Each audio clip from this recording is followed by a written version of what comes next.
Lusk is on the eastern edge of Wyoming and is great grass country. For 18 years, we lived and run our cattle here and broke records for weaning weights. I believe this country is the strongest grass country in the nation. It's also famous for blizzards. Just look at the grass here in October. These cows in this environment produce the biggest, fattest calves I've ever seen.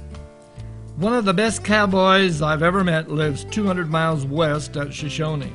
They run 600 red Angus cows and about 75 blacks. They also farm 1,400 acres of irrigated land and pasture 36,000 acres of high desert for summer grazing about 20 miles east of Shoshone.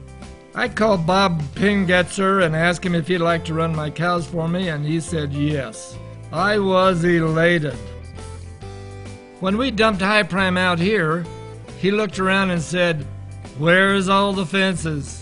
Out here it's so quiet you can hear yourself think," and could imagine someone singing, "Home, home on the range where the deer and the antelope play."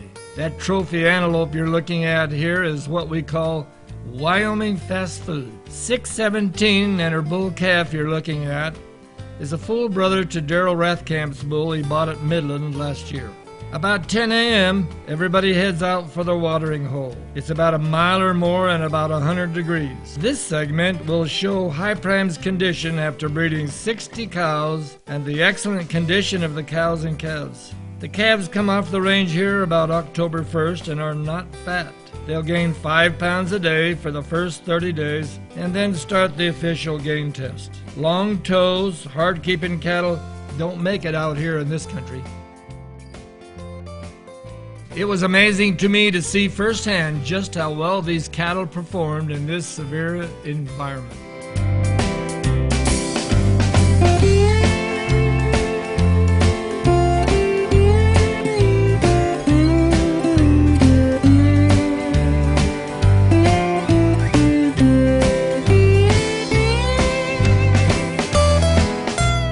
It's roundup time on the 6-iron. Bob Page, their children, and some neighbors help. It's hot and it's dusty, but it's time to wean, and it's a mile to the highway crossing, then west a mile and a half to the corral, where the calves are separated and get a ride in Bob's 18-wheeler. The calves are glad to see better groceries and don't miss the milk very much. This is the one time of year we really appreciate the one full year's work.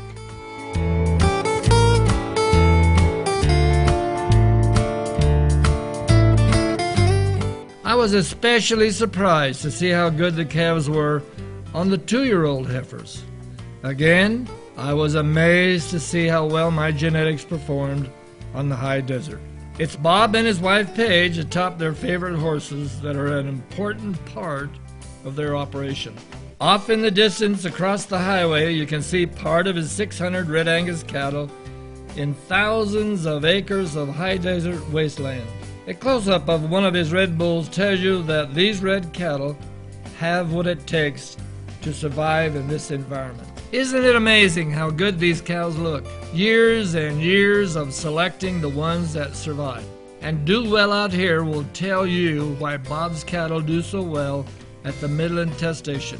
For years his bull calves have been at the top or near the top at Midland. The WBCIA test facilities, as you can see, are excellent. The care these calves get are second to none. And after 27 years in operation, there are few surprises. Every calf is personally checked twice a day and fed a high roughage ration. The feed is excellent quality, put up right on the ranch. It's a family operation, and hired help is far and few between. In all my 49 years in this business, I've not seen a better operation anywhere. About October 20th, we take our calves to the Midland test station near Columbus, Montana, where excuses don't sell. They compete with the best calves this business has to offer. Sale day, I'm always surprised at how well our calves have done. We'll probably never have the top gaining, highest weight per day of aged calves at Midland.